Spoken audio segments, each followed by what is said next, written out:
বন্ধুরা এই যে একটা মেশিন দেখতেছেন পানি দেওয়ার জন্য, এটা নাম হয়েছে হলো আমরা বলি বোলক, ঠিক আছে।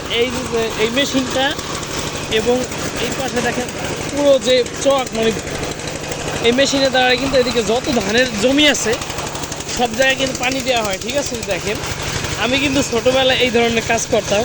তো এই যে দেখেন একটা ছোটো টিন ঘরের মতো টানানো আছে, এইখানে চারপাশে খড়ি দিয়ে বেড়া দিয়ে খুব সুন্দর করে মাঝে একটা চকি দিয়ে আমি থাকতাম।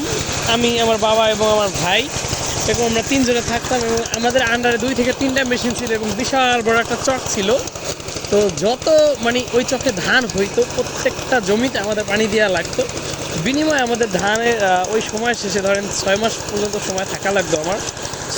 হ্যাঁ, 6 মাস পরে ওইখান থেকে 20 মণ, 25 মণ, 27 মণ ওরকমভাবে আমরা ধান পাইতাম এই বলক থেকে। তো আমাদের শ্বশুরবাড়ি এলাকা আসছি, এখানে ওই যে দেখেন তাদের বাড়ি, ওই যে দেখা যাইতেছে বাড়ি। তো দেখে আমার কাছে খুবই ভালো লাগলো। তো ভাবলাম যে একটু যাই, ভিডিও করি। আর ওই যে দেখেন জমিতে কিন্তু অনেক বক দেখা যাইতেছে, অনেক বকের শিকার করতে পারতাম, মানে খুব ভালো লাগতো। মানে পিছনে একটা কথা ভালো মনে পড়ে গেল, তো সাথে সাথে আপনার সাথে শেয়ার করলাম।